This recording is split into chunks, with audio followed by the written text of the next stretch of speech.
alam mo Stan, marami yung ginagamit na pangalan eh. Hindi mga username ha. Bakit? May tinataguan ka, no? Hindi, kasi nung college, yung tawag sa akin Polar. Oh. Tapos yung first job ko, nag-refer sa akin, high school friend na tawag sa akin Mark. Ewan ko ba tawag niya sa akin Mark? So Mark tawag lang sa akin doon. And then, nung lumipat ako, ginamit ko na yung mas general na term na tawag sa akin ng karamihan. So, Vincent na. Oh. So yun, alam ko yung saan silang galing na parte ng buhay ko. Depende sa kung saan, anong itawag nila sa akin. Polar, Mark, or Vincent. Magulo ka rin eh, no? Para kang yung sasakyan na kasama natin. Well, medyo. Oh, alam mo, eto dati, ang tawag dyan, Subaru XB. Oo. Sa Amerika lang, tsaka sa Canada lang tinatawag na Crosstrek. Pero ngayon, ginamit na niya yung pangalan na Subaru Crosstrek IS Eyesight. Actually, nagulat ako ron. Kasi ang iniisip ko, kung gagamit sila ng isang pangalan for this car, ang gagamitin nila yung naunang global name, which is XV. Pero nagulat ako, inadapt nila yung ginamit sa US and Canada na Crosstrek. So, paano ka nagulat? Huh? my God!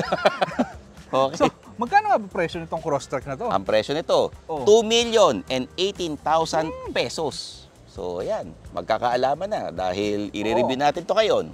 Tingnan natin kung mapapatrekking tayo sa coaching to.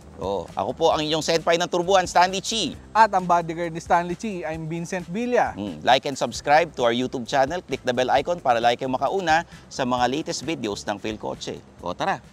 Ay, nagko-comment pa ako eh. Ko-comment ka pa? Oo, doon sa channel mo.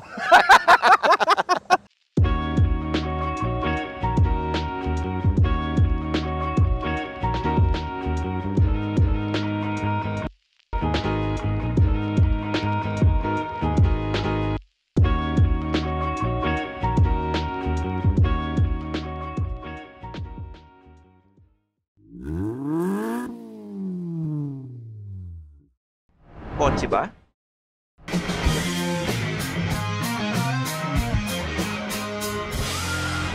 Phil Kotse na. Okay, pagdating sa size, syempre reference tayo dahil hindi nyo ito masyado nakikita. Mas malaki to ng konti lang sa Honda HR-V. Siguro mga 10 mm ang lamang nito in terms of length and width. Ganun akong ganun, paras pala ng symbol yun. Pero mas mababa siya in overall height kaso yung ground clearance niya mas mataas at 220 mm. So parang kaya-kaya pa rin yung mga matataas na sa subdivision nyo. Dito naman tayo sa harap.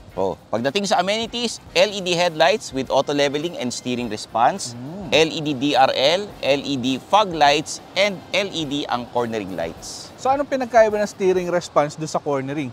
Yung steering response, pag lumiliko ka lang ng konti, yung headlights gumaganon-ganon. Pero ang cornering kasi, pag lumiko ka ng mga left or right, may additional ilaw siyang bubuga sa corner na yon. Pero pag-usapan naman natin, Stan, ang design dito sa harap. Kasi ako medyo napapaatras ako dito sa harap na to. Gusto ko kasi yung itsura ng grill, tapos itong line that goes to the headlights. Kaso kasi, itong part na to hindi cladding, ha? Oo, hindi ko siya trip na parang may nakaganon pa. Mukha siyang sci-fi na, ewan ko. Okay siguro sa akin kung tinigil nila hanggang dito sa fog light housing. Kaya ko tolerate yan. Pero yung umangat pa dito, tapos gumanon pa, parang mukha kang, para siya may busal eh. Actually, ano siya, para siyang sipit ng alimango. Oo. Ayan, ganyan eh. Diba? Ganyan, Ayan. Do you feel it now, Mr. Nakaganon Krabs? siya pare, nakaganon. Makina na tayo. Makina. Sa engine, meron tayo ditong 2-liter boxer engine. Bakit siya boxer? Kasi normally ang cylinders pampuesto pataas or V, ganun. Pero siya nakahiga, tapos magkaharap. So, gumagano yung mga cylinders mo, boxer. Tapos, ang power rating to ay 155 horsepower and 196 Nm of torque. Medyo hindi ganun kataas ang figures. Sanay kasi tayo sa iba ng mga turbo Pero ito kasi 2-liter naturally aspirated. So mamaya tingnan natin kamusta response niya. Ang transmission natin ay Subaru's own Lineartronic CVT with 8-speed via paddle shifters. Tapos connected yun through all 4 wheels via Subaru's symmetrical all-wheel drive. Kaya mas maganda ang handling nito in straights and in cornering. Tapos dahil all-wheel drive, mas maganda rin acceleration. Anyway, punta tayo sa pinaka-importante. Alam niyo yung pinaka-importante? Ano? Fuel efficiency. Ayan. Unahin natin yung highway. Kasi sa highway, nakakuha tayo ng 14.5 kilometers per liter. Medyo hindi siya ganong kataasan. Actually, below average siya kasi ang average natin sa ganito, mga 15. Anyway, bumawi siya kasi pagdating sa city, in traffic traffic. Tapos, ang laman nito counted as 2. So, sa city, nakakuha siya ng 9.8 kilometers per liter. Traffic yun So, medyo may magic siya kapag slow na stop and go. Pero hindi siya masyadong tipid kapag bumabanat na. Kasi syempre, priority niya, power! Power! Yun. Hindi ganyan. Paano? Power! Ganun pala. Power! Yun, tingnan natin sides. Sasara ko na to. Oh, sa Gedli. Gano'n hood Oo. Okay, dito Sa naman tayo Gedli. sa Gedli. Oh, yan. Paborito mong Gedli. Oh. Ang una kong napansin dito na nagustuhan ko ay itong air vents dito sa may front wheel wells. Totoo siyang butas, hindi siya lubog lang, hindi siya fake vents. Totoong may daanan ng hangin. Pero in terms of overall design, hindi ko pa rin trip ang wheel arcs niya kasi tulad nung nasa harap, sana hanggang dito na lang. Bakit kailangan mong gawing mas mataas pa? Tapos para sa akin naging awkward yung geometry niya dito sa shape na to. Okay. Meron tong 17-inch alloy wheels, meron tayong power folding side mirrors, tapos roof rails, shark's fin antenna. At dahil naka all-wheel drive tayo, disc brake, harap, likod. Oo. Tapos kung mapapansin nyo rin, itong windows niya, pagdating sa likod, medyo mas maliit na, mas slim. So tingnan natin, kamusta ang visibility niya pag nasa loob. Mamaya, kasi unahin natin itong Kodli. Tara. To add a sporty look. Tapos ito, body color, indoor handle. Kodli tayo. Kodli. Sa likod tayo. Kodli. So, una nyo makikita, medyo madumi ang likod na to. Pero ang maganda dito, hindi na epal yung cladding. Kasi, ito na siya, maganda na yung pagiging fog diffuser niya. And for some reason, sinabi ko hindi epal, pero mataas pa rin siya sa sides. Kaso, dito sa likod, bumagay Kasi meron siya ditong reflector, tapos meron siya ditong fake vent. Pero alam mo yun, yung design niya, bumagay na dito sa rear bumper. Hindi na siya mukhang siningit lang or ipinilit. Kaya ganun. Okay. Tapos, itong taillight natin, meron siyang black tint. Hindi naman actually tint, meron siyang black accent. So, hindi siya parang ibang taillight na pula yung all corners, harap, likod, taas, ganun. Ito, itim yung taas, tapos may pula, tapos may itim ulit. So, parang may partitioning siya. Kaya ang ganda tignan. But, ang napansin ko dito sa taillight niya, kapareho dun sa harapan na yung cladding na nakaganon. Di ba? Yung parang alimango. Oo. Di ba? Well, isa kasi yun sa mga design language ng Subaru. Pero maganda na dito sa taillight in-apply, hindi dito sa cladding. Oo. Okay. Tingnan na natin. Meron siyang manual tailgate. Manual tailgate. And kung mapapansin nyo, medyo mataas ang ating loading height. Oo. Pero okay lang naman kasi meron tayong pahingahan dito na cladding. Tapos, yun nga, nandito extra.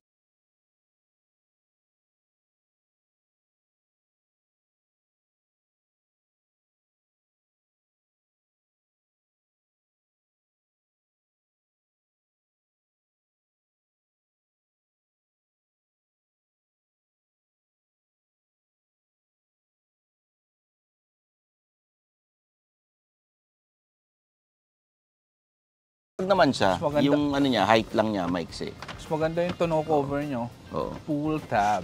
Okay, doon na tayo sa loob kasi maambon na Umuulan na naman. Umuulan na. Sa loob, syempre, leather seats. Ganda. Meron tayong armrest with cup holders. We have USB port and Type-C na charger. Tapos, the legroom is okay. Yan o. Maluwag siya. Ang height ko 5'6", the headroom, okay rin siya. Basta naka-straight ka. Kasi pagka medyo dito ka naglilining towards sa kaliwa or sa kanan, tatama na yung ulo mo rito sa side na ito. Okay? Meron tayong bottle holders dito and ito. Basically para to sa ordinary size na Pinoy. 5'6" to 5'8". Pag medyo matangkad ka, baka mahirapan ka. Tito Vincent, kumusta ka dyan sa harapan? Marami akong sasabihin dito sa harap stand. Oh. Liga dito. Pumunta ka dito. Okay, so dito sa harap, ang una nyo mapapansin, meron tayong very sporty treatment dito sa dashboard. And ang ginawa ng Subaru when it comes to sportiness, hindi niya dinaan sa red or masyadong carbon fiber, although mayroong carbon fiber accents. Ginawa niya, segmented itong dashboard.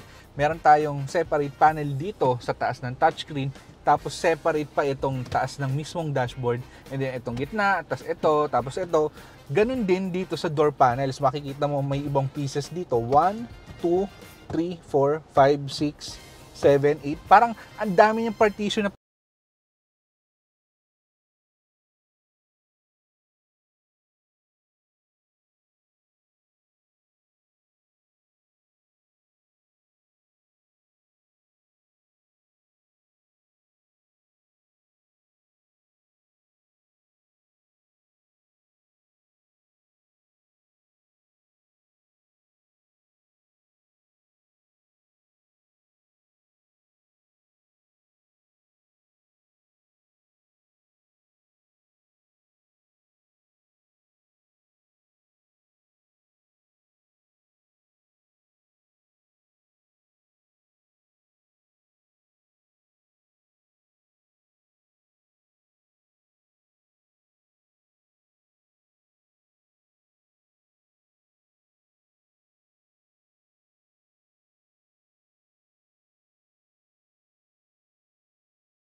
temperature. Kasi tulad ko, comfortable as 20, tapos si Cesar, very specific, gusto niya 23.5. So yun lang naman. In terms of aking amenities as a driver, meron ako ditong 10-way power adjustable driver seat. Woo! 10-way. Meron yung lumbar support. Tapos meron tayong leather steering wheel with tilt and telescopic adjustment. Ang maganda rito, na gusto ko dito sa Subaru Crosstrek, ay meron tayong analog gauge cluster with a digital screen sa gitna. Hindi tulad ng iba na nag-adapt na sa fully digital gauge cluster. Dito, meron pa rin tayong analog, tapos may symbol lang for the icons and the advanced safety features kung gumagana na ba. Tsaka yung center screen niya, it's big enough para i-display yung features ng advanced safety features niya, which is the eyesight system.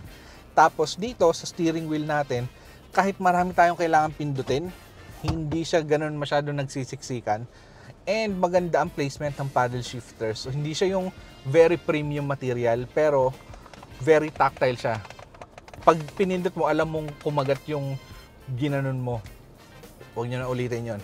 Ang maganda dito sa vertically oriented touchscreen na to ay meron tayong Apple CarPlay and Android Auto, pero unlike other touchscreens sa ibang kotse, ito ay wireless for both Apple CarPlay and Android Auto. Tapos sinamahan pa dito ng wireless charger.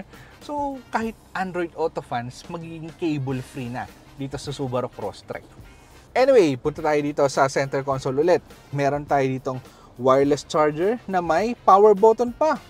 In case gusto mong ilagay dyan ang phone mo pero ayaw mo siyang mag-charge, which is good, meron siyang power button. Very nice touch.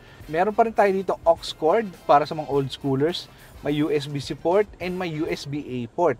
Pagdating naman dito sa ating center console, nandito ang cellphone pero nilagay ko siya sa cup holders na magkaibang size.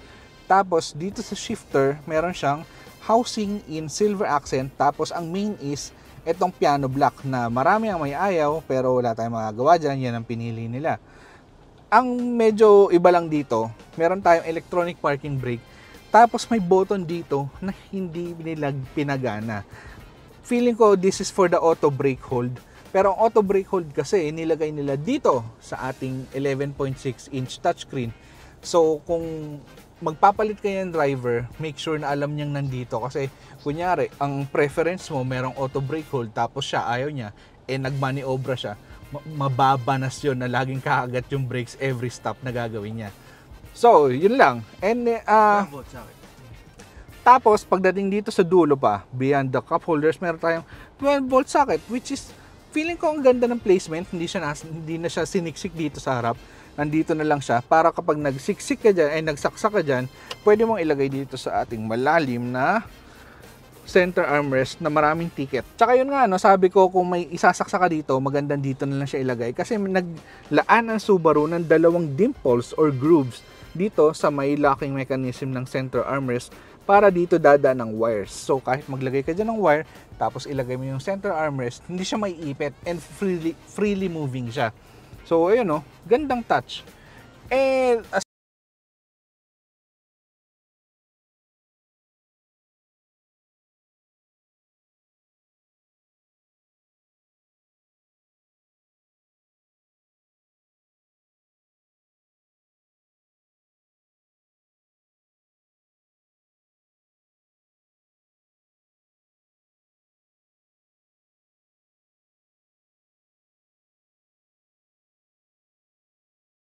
the driver at kung sino man ang nandito sa front passenger seat.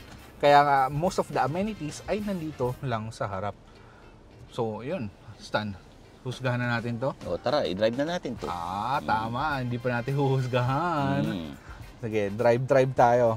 Pagdating sa safety, meron itong 7 airbags, ABS with EBD, brake assist, brake override, active torque vectoring, reverse automatic braking, vehicle dynamic control system, dual function X mode with hill descent control, Subaru Enhanced EyeSight 4.0, pre-collision braking, autonomous emergency steering, adaptive cruise control, lane centering function, and lane departure prevention.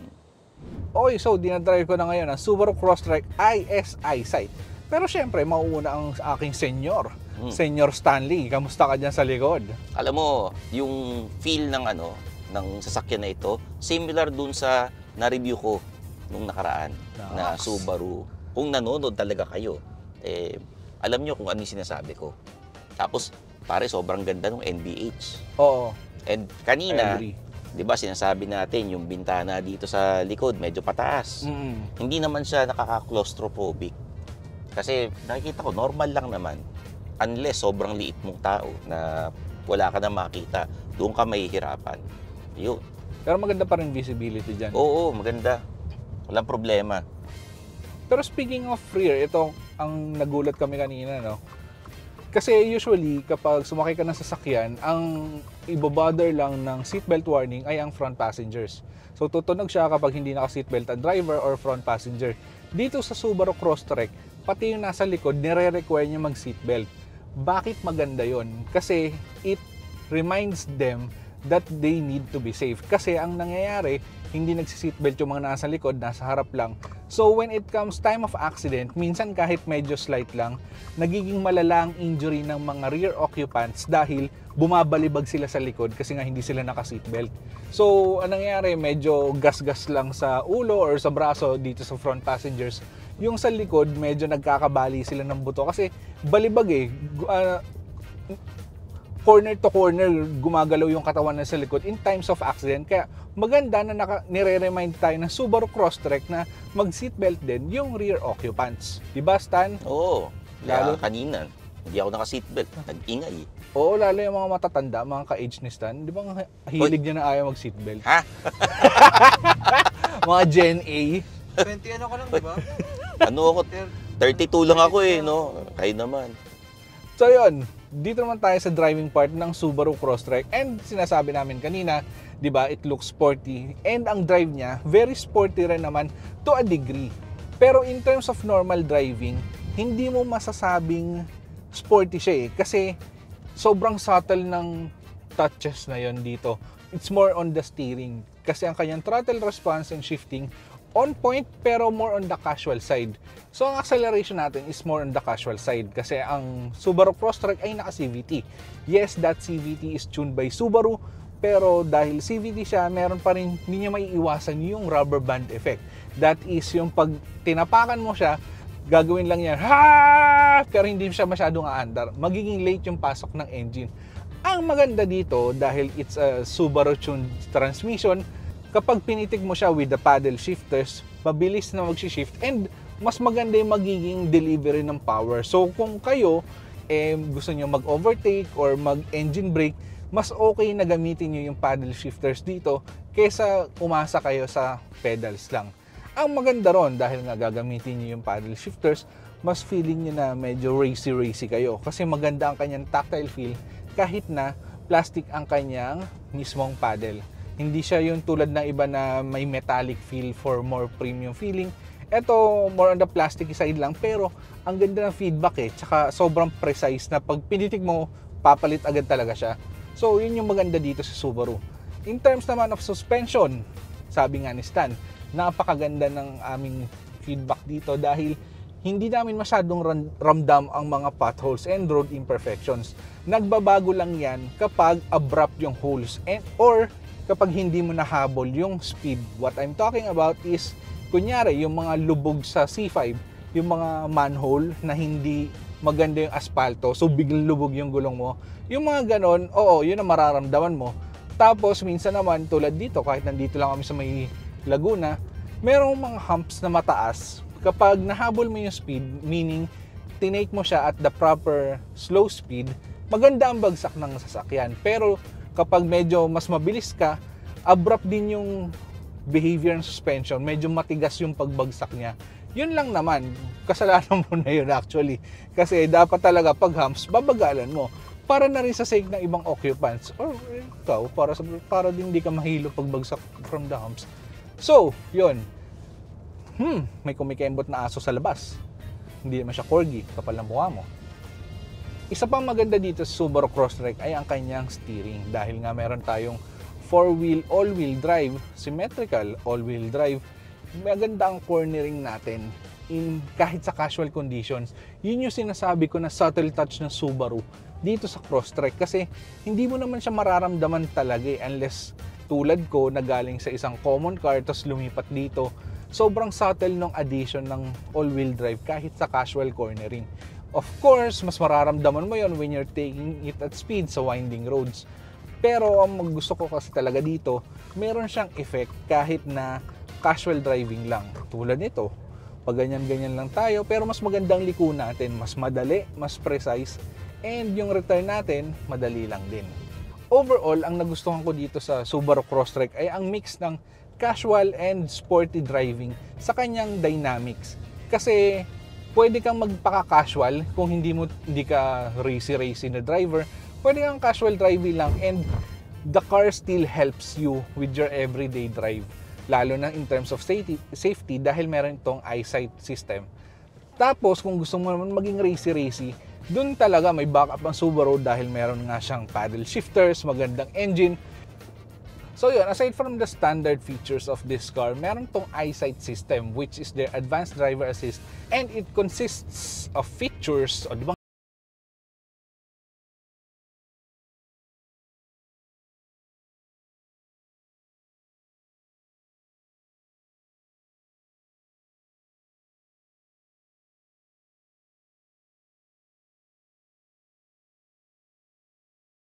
Emergency steering. So ano nga ba ginagawa nitong autonomous emergency steering? Well, at a certain speed of around 85 kilometers and under, kapag nabasa niya na medyo hindi lang medyo, kapag babangga ka sa isang sasakyan sa harap mo, siya na mismo ang mag-change, hindi naman exactly change, will pull the car closer to one side para hindi ka mag-head-on collision dun sa mababangga mo dapat. So, di ba usually pag may abrupt stop sa daan, naglalakap braso natin, tas todo lang tayo sa brake, tas sabi siya, ah! Pero dito sa Subaru, kahit nang maggaganon ka, yung kotse mismo ang ibabaling niya yung manibela para mapunta ka sa safer side, para hindi ka mag-head-on collision dun sa sasakyan sa harap. Which is a very nice thing. Kasi nga, usually, nagpapanik tayo in such situations. Pero ngayon, Subaru Crosstrek can take over para mas ligtas tayo. Diba? Ang ganda. Tapos, may isa pa to. Kasi ang autonomous emergency braking, di ba usually, nasa harap lang. Ito, meron siyang autonomous emergency braking when you're on reverse. So, kapag na-encounter mo yung same situation,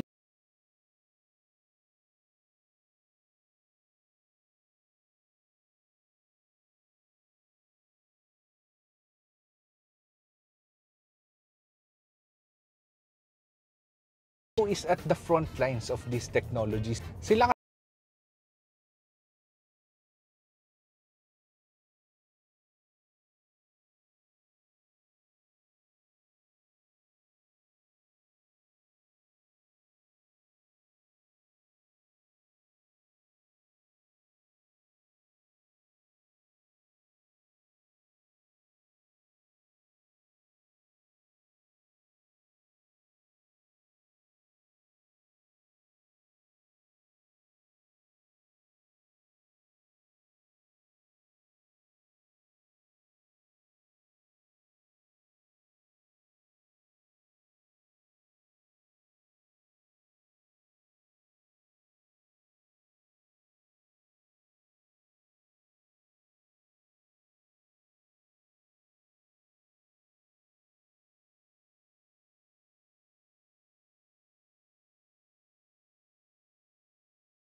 gusto mo ng, kung gusto niyo ng shotgun rider nyo, ng something na very comfortable and babagay sa inyong active lifestyle, napakagandang offer nitong Subaru Crosstrek. Sa akin, gusto ko siya kasi madali siyang i-maneuver sa malilit na kalsada. Alam mo naman yung feeling pag may maliit kang sasakyan, di ba? Kahit saan pwede mo isiksik. Oo. Pero overall, it's an acquired taste kasi Tama. talagang bibilin mo siya because it's Subaru. Tsaka na gustong-gusto mo siya kahit Crosstrek, yung diba? faults niya, lalo na yung mga sinabi ko about the design, yung sa cladding, kailangan tanggap mo siya para bilhin to. Hindi siya pwedeng, hindi siya pwedeng pero. Dapat gusto mo siya, tanggap mo siya para bilhin mo. Kasi maganda naman yung drive talaga eh. Maganda yung riding comfort maganda talaga natin. siya. Yun nga lang, yung design ang something na nagpapa-atras sa akin. Kasi for me, sana medyo binawasan yung cladding sa front and sides, pero for others, magugustuhan nila yan. Kasi yung overall appeal niya, very sporty. Ako, I like it. Oo. Talaga? Oo. Alam mo na, bibili nga ako ng mga 3 ganyan. Pag Dagdag may mo para 2 million ako.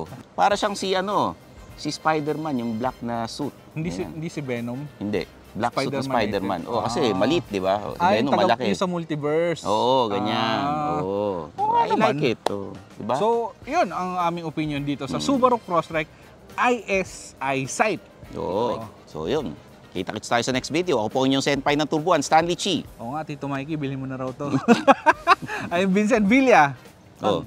Nagmamantika na ako dito. Ang video executive. Like and follow sa Phil Coches social media accounts, YouTube, Instagram, Facebook, tsaka syempre yung mga personal social media accounts ko, Facebook, Twitter, TikTok, Instagram. Meron ako sariling podcast under page Stanley Chi sa Spotify and Apple Podcast, tsaka syempre yung mga racket ko sa One News, One PH, and Radyo 5. Dami mong racket. Tatago na ako bago ako maging bagnet.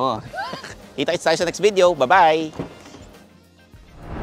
Thanks for watching. For the latest news, reviews, and anything you want to know about cars and car ownership, visit philcoche.com. Follow us on YouTube, Facebook, Instagram, and Spotify para hindi ka huli sa usapan. Tandaan, kotse ba? Philcoche na!